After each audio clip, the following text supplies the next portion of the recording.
تناولنا مع بعضنا البعض مرض، هذا المرض وهو فقر الدم المنجلي الذي نتج عن خلل في الصبغ رقم 11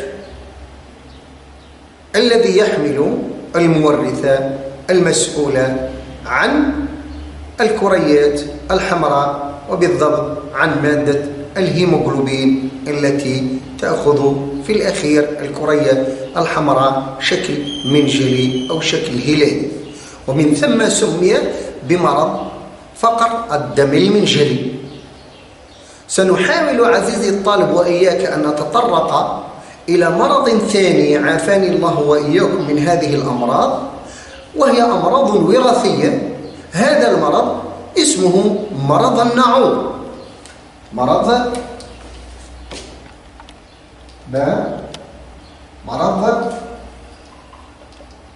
النعوض، ويسمى أيضا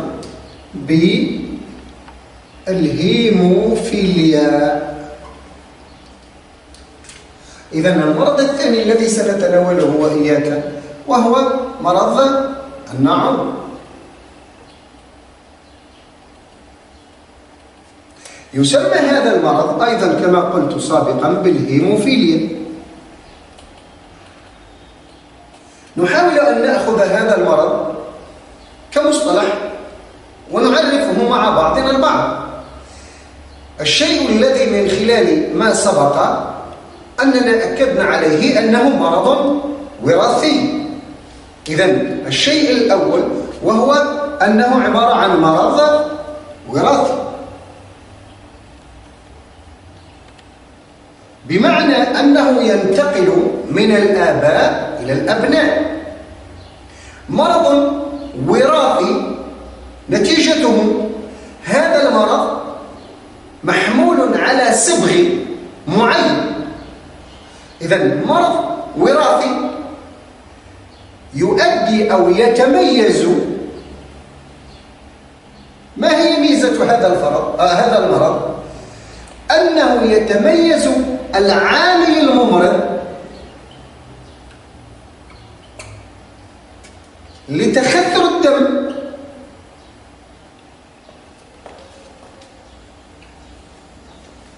مما يجعل هذه العملية اللي هي عملية تخثر الدم بطيئة جدا. إذن مرض وراثي يتميز فيه العامل الممرض لتخثر الدم مما يجعل هذه العملية هي عملية التخثر بطيئة جدا. إذن هذا المرض فهو عدم تخثر الدم، عدم أو بطء تخثر الدم. إذا قلت هذا المرض سنحاول أن نعرف أنه محمول على كروموسوم معين. إذا قلت الآن مرض وراثي محمول على كروموسوم. أي كروموسوم؟ المرض الذي سبق وأن تناولناه يحمل على الكروموسوم رقم 11. أما هذا المرض فمورثته محمولة على الكروموسوم. أي كروموسوم؟ إنه الكروموسوم إكس. عندما أقول كروموسوم إكس أي الكروموسوم الجنسي. إذا محمول على الكروموسوم الجنسي. إما أن تكون غائبة هذه المورثة، ليس الكروموسوم، المورثة هي التي تكون غائبة، أو أن تكون مخربة، أو أن تكون عاجزة. عندما تكون مخربة تكون عاجزة عن عملية التخثر أو عن عمل التخثر، وبالتالي هذا المرض هو فقدان أو هو عبارة عن فقدان عملية التخثر أو بطئها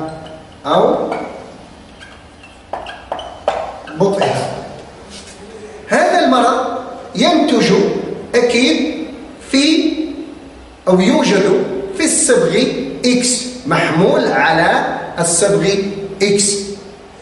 يولد من خلال 5000 مولود عبر العالم مصاب بهذا المرض الذي ينقل منين؟ ينقل من الأبوين، ينقل من الأبوين باعتبار الأم تحمل 2 إكس، وينقل أيضا من الأب باعتبار الأب يحمل إكس، ومن ثم فالإجراء الأب الخاص بالأب لا يحمل هذا المرض. إذا قلنا هذا المرض محمول على الصبغ الجنسي إكس الذي يوجد منه عند الأم إكس إكس وعند الأب إكس واحد. إذا فالأم تورث لأبنائها إكس إكس والأب يورث إكس فقط، أما الإجراد فهو لا يورث هذا المرض. نحاول أبناء التلاميذ أن نأخذ هذا المخطط لمورثة الهيموفيليا، من خلاله سنحاول الذي يوجد في الصفحة لديك في الكتاب صفحة 113. حاول أن تتتبع معي جيدا عزيزي التلميذ هذا التمثيل التخطيطي لهذه المورثة، وهي مورثة مادة الهيموفيليا. قلنا الآن يمكن للأم أن تنقل القابلية للنقل لبناتها. لاحظ الآن قلت أن تكون لها قابلية النقل لبناتها والهيموفيليا لأبنائها الذكور. ومن ثم لاحظ جيدا عزيزي الطالب أن الأم لها قابلية المرض، قابلية النقل، أي معنى هذا أنها امرأة ناقلة للمرض باللون الذي تراه الآن. ومن ثم فالصبغ الجنسي الذي تحمله الأم وهو إكس إكس، أحدهما تحمل المرض وهي الذي لوناها باللون الأحمر، والأخرى لا تحمل المرض. وبما أن صفة المرض قلنا سابقا أنها صفة متنحية، إذن فلها قابلية أو قابلية نقل المرض. بينما الأب لاحظ عزيزي الطالب يحمل إكس ويحمل إجراء. الإكس بتاع الأب الآن هنا سليمة، ومن ثم سنحاول أن نأخذ تصالب أو الناتج بين التصالب هذا عن الأم وعن الأب. لاحظ الآن ماذا حدث. الآن هنا إكس بتاع الأم مع الإكس مع الإجراء بتاع الأب، وبالتالي نتج لي فرد جديد يحمل الإكس السليمة الذي أخذها من الأب، وبالتالي فهو فرد سليم. هل هو أنثى أم ذكر؟ لاحظ أنه يحمل الإجراء إكس إجراء، وبالتالي فهو ذكر سليم. الآن الإكس الثانية أو التصالب الآن الإكس مع الإكس التي تحمل المورثة المريضة والإجراء الذي لا يحمل أصلا هذه المورثة وسليم دائما، فهو يحمل إكس إجراء، نتج لي فرد جديد شخص مريض. لاحظ إكس إجراء إنه ذكر مريض. ورث هذا المرض، هل ورثه من الأب؟ طبعا لا، لأنه ذكر، والذكر الإجراء لا يحمل المرض. ورثه من الإكس الناتجة من الصبغ إكس الذي ورثه من الأم، وبالتالي هذا عبارة عن فرد من جنس ذكر مريض.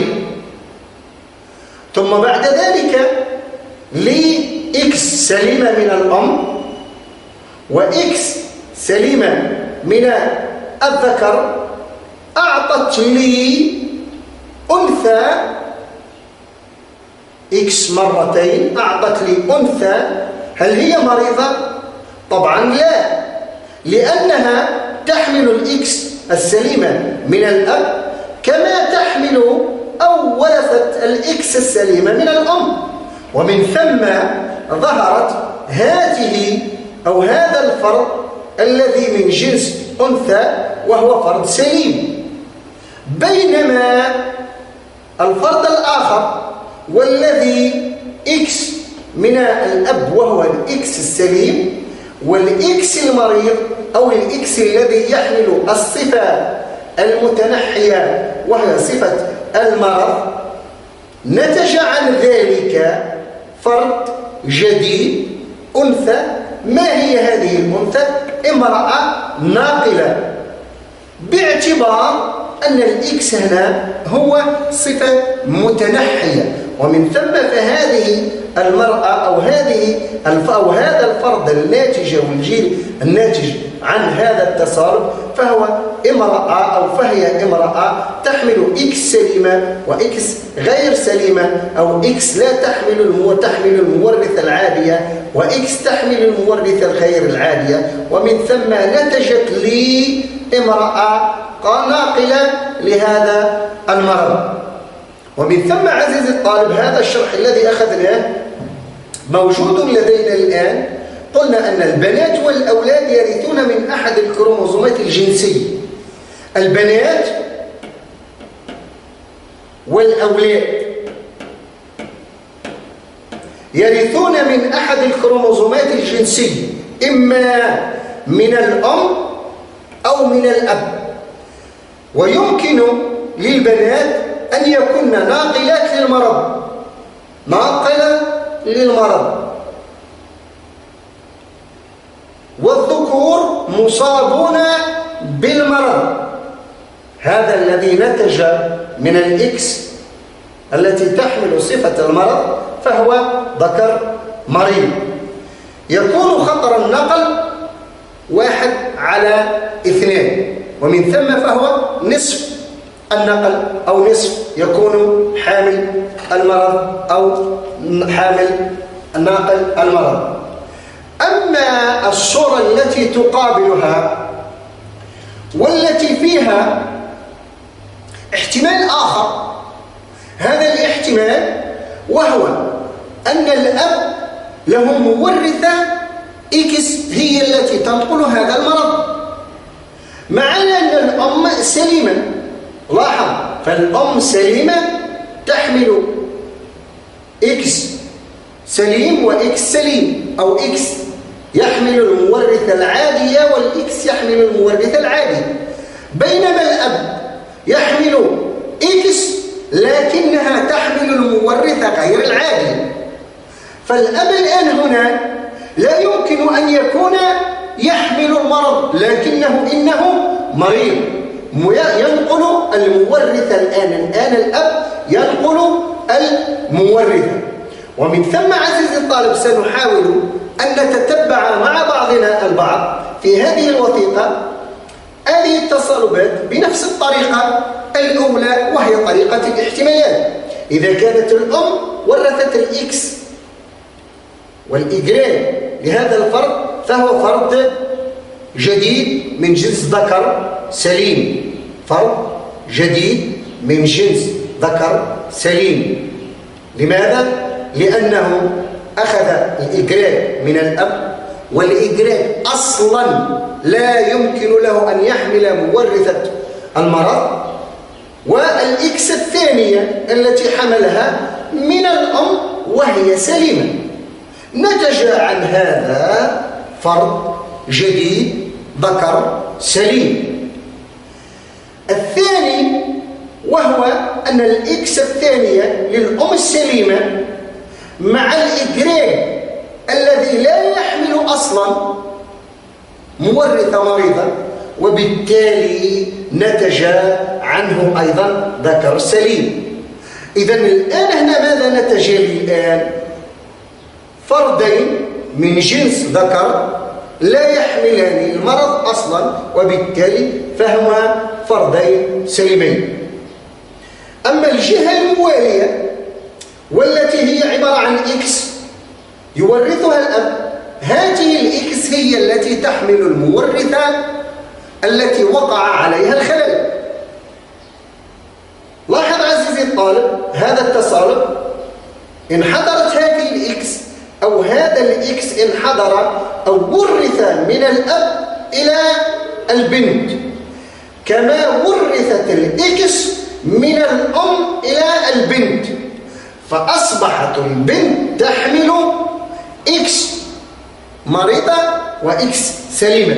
ومن ثم وباعتبار أن الإكس المريضة هي صفة متنحية، فأصبحت هذه الفتاة أو هذا الفرد الناتج قابل، امرأة قابلة أو ناقلة للمرض باعتبارها غير مريضة، لأن الإكس المريضة هي صفة متنحية وبالتالي لم تظهر مريضة. الشيء نفسه مع البنت الثانية التي ورثت الإكس السليمة من الأم وورثت الإكس غير السليمة أو الإكس التي تحمل المورثة غير السليمة من الأب. ولذلك أنبه أعزائي الطلبة أعزائي التلاميذ أن الآن هذا التصارب حسب ما هو موجود في الكتاب ينقصه الآن هنا أن نحاول أن ننزل هذا الإكس إلى الفرد الجديد، ومن ثم الآن حسب ما هو موجود في الكتاب غير وهو خطأ مطبعي، نحاول أن نورثه أو أن ننزله الآن، فيصبح هذا الفرد يحمل إكس تحمل مورثة أو مورثة بها خلل، وإكس من الأم سليمة. ومن ثم في الفرد الناتج هنا وهي أنثى لأنها تحمل إكس وإكس غير أنها أنثى ناقلة للمرض، لأن صفة المرض صفة متنحية لم تظهر، وصفة السلامة التي أو الإكس السليمة التي أخذتها من الأم فهي الصفة السائدة، وبالتالي ظهرت لنا بنتان وهما الاثنان ناقلة للمرض أو ناقلتين للمرض، وظهر لنا فردين ذكرين سليمين.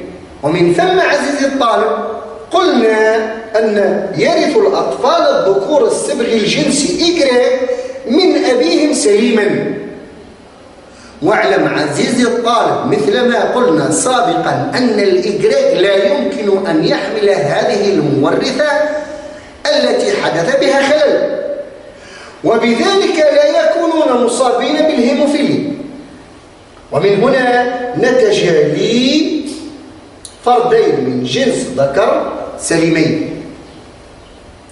بينما ترث البنات الكروموزوم المصاب إكس إجباريا، فبذلك يكون ناقلات للمرض إجباريا باعتبار أن الإكس من الأب والإكس الثانية للبنت الثانية من الأب، وباعتبار أن الإكس الأولى سليمة والإكس الثانية سليمة من الأم، ومن ثم فالإكس هي عبارة عن صفة سائعة صفة متنحية صفة المرض، ومن ثم أصبح لدينا جنس أو فردين من جنس أنثى لكنهما يكونان ناقلان للمرض.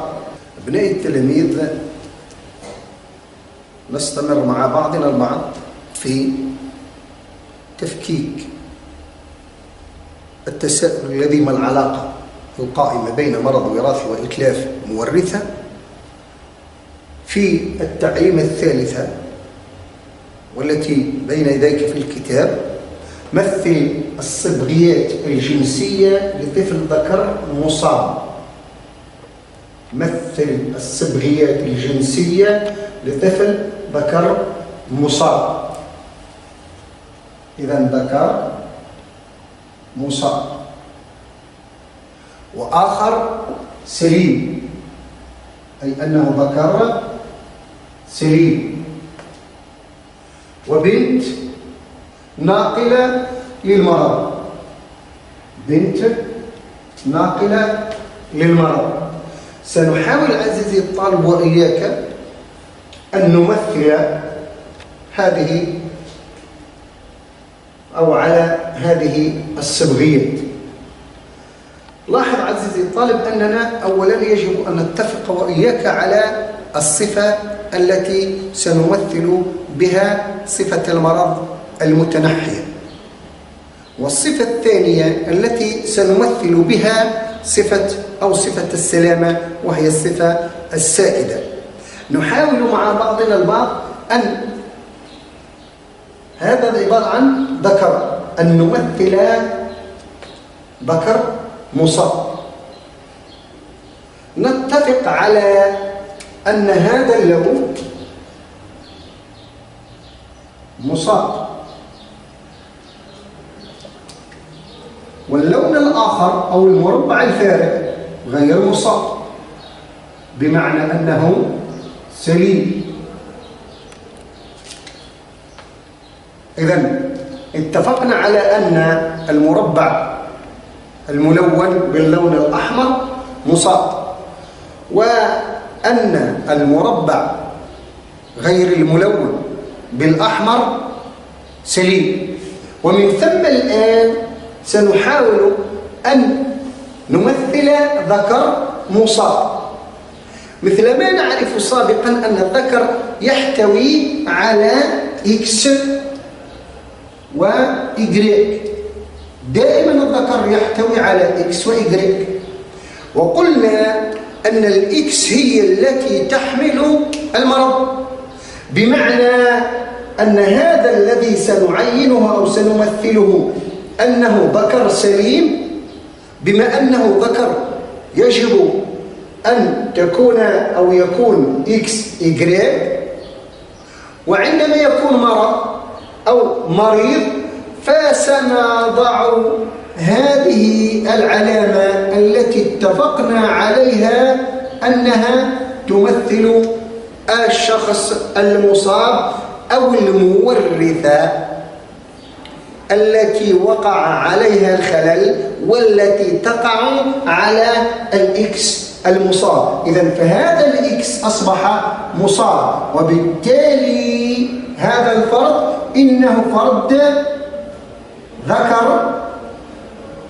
مصاب. سنحاول أن نمثل ذكر آخر سليم. عندما أقول ذكر أولا يجب أن يحتوي على إكس إجريك.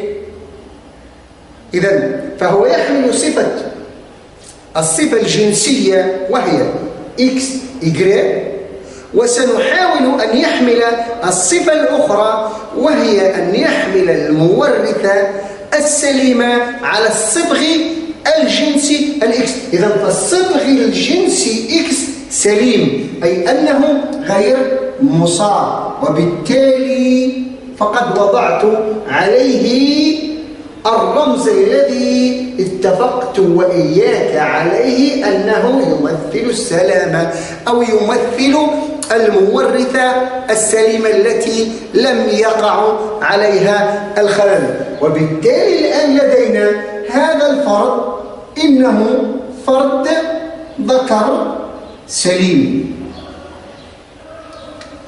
ومن ثم الآن عينت أو مثلت ذكر مصاب، لأن الإصابة أو الخلل يقع على الصبغ أو الكروموزوم إكس، ومثلت فرد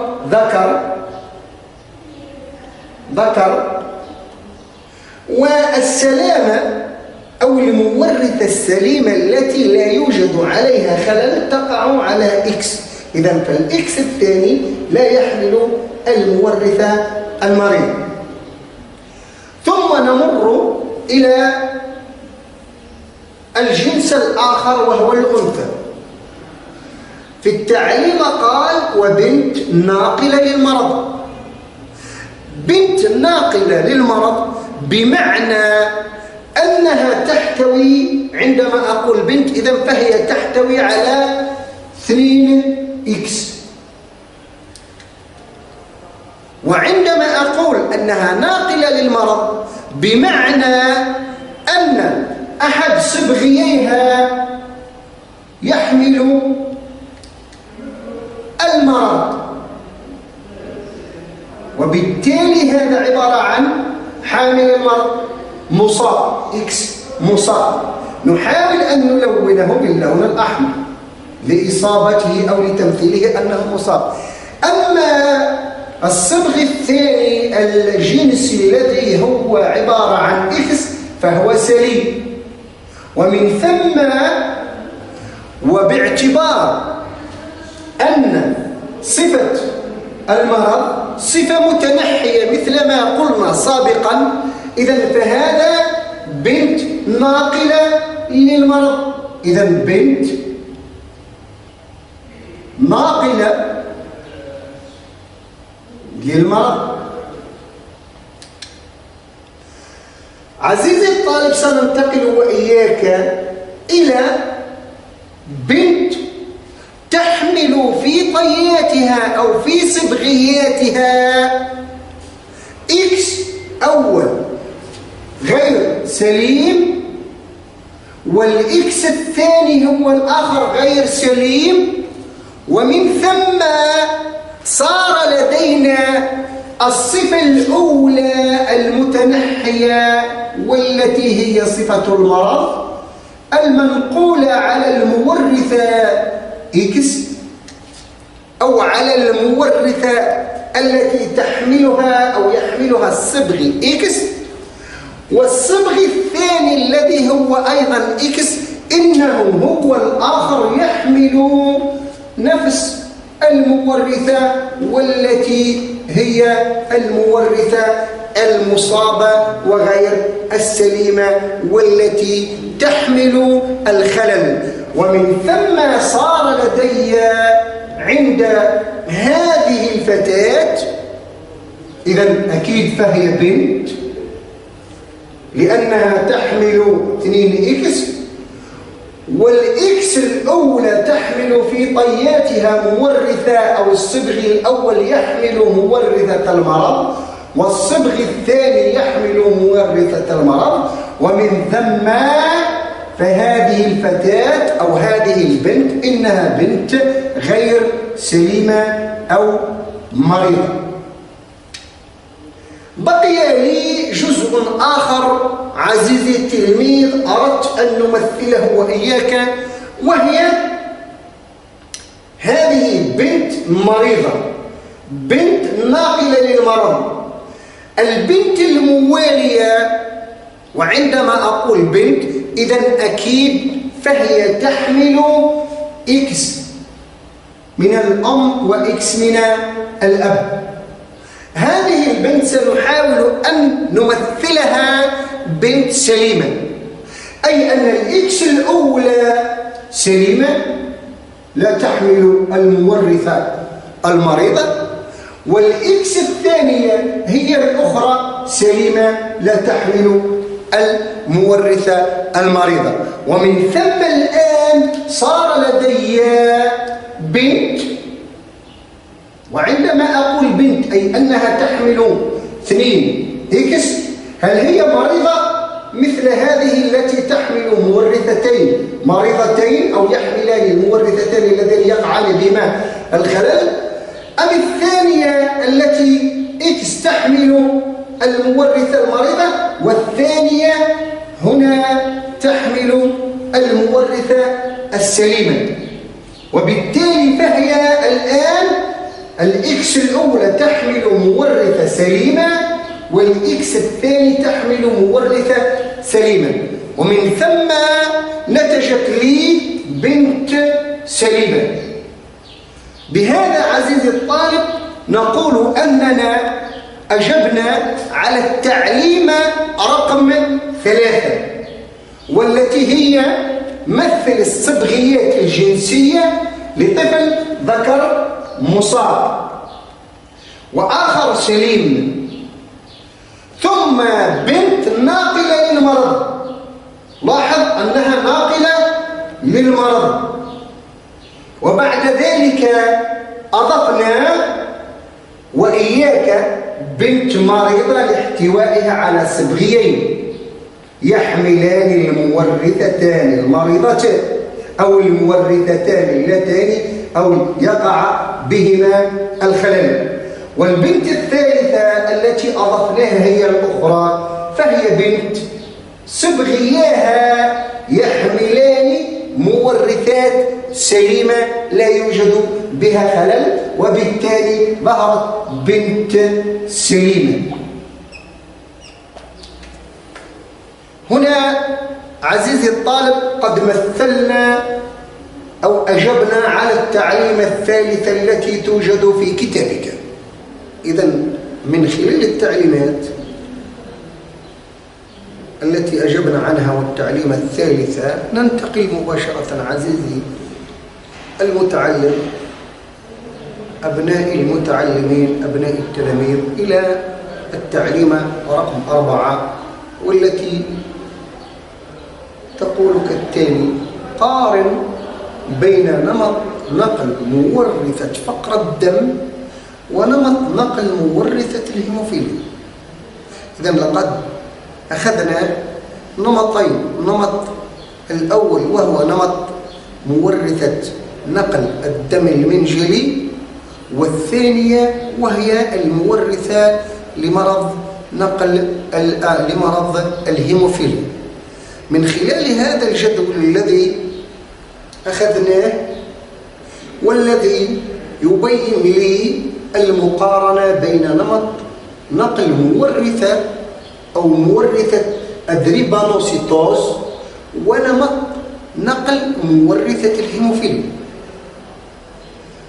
في الحالة الأولى وهي حالة الدريبانوسيتوز نجد أن المورثة المسؤولة محمولة على الزوج الكروموزومي رقم 11،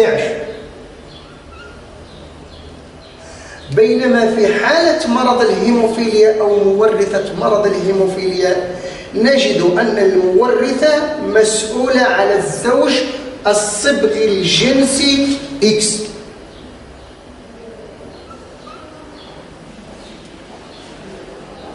في الثاني أو عفوا في الأول نجد أن الأب المصاب ينقل مورثة المرض للأبناء والبنات معا. ينقل الأب المصاب مورثة المرض للأبناء والبنات معا. للتأكيد عزيزي الطالب أضفنا لها معا. بينما في حالة الهيموفيليا الأب المصاب ينقل المورثة المرض للبنات فقط، مثلما لاحظنا أنها منقولة للبنتين اللذان سبقا وأن شرحناهما في المخطط السابق. ثم في حالة مرض فقر الدم المنجلي أو الديربانوسيتوز نجد أن الأم تنقل هذا المرض للجنسين معا، بينما الأم في حالة مرض الهيموفيليا أو في حالة مرض المورثة تنقل هي الأخرى للجنسين معا. وبهذا عزيزي الطالب نكون قد وثقنا في أننا أجبنا على التعليمات الموجودة لديك في كتابك بالتفصيل. ومن خلال هذه التعليمات نكون قد وثقنا في كون أننا حللنا المشكل الذي عنوانه ما العلاقة القائمة بين مرض وراثي وإتلاف مورثة ما. هذه التعليمة رقم 5 التي سنحاول أن نبينها، وهي بين العلاقة بين مرض وراثي وتغير في مورثة ما. نحاول الآن عزيزي الطالب أن نبين وإياك العلاقة القائمة بين مرض وراثي وتغير مورثة ما. انتبه معي جيدا. قلنا تسبب بعض الطفرات أمراضا تنتقل وراثيا، فإذا أصيبت مورثة مسؤولة عن إنتاج الهيموغلوبين، مورثة مسؤولة عن ماذا؟ عن إنتاج مادة الهيموغلوبين العادي، أدى ذلك لمرض ينقل وراثيا، وهو مرض فقر الدم المنجلي.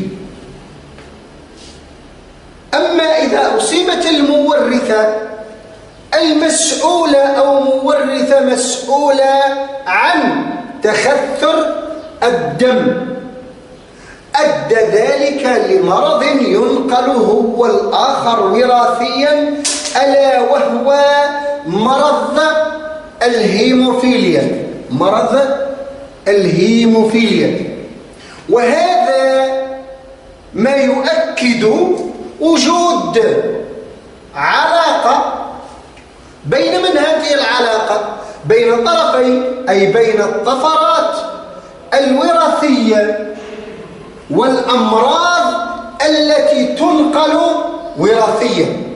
وبهذا عزيزي الطالب نختم وإياك درسنا هذا الذي عنوانه وهو أحدد أسباب بعض الأمراض الوراثية.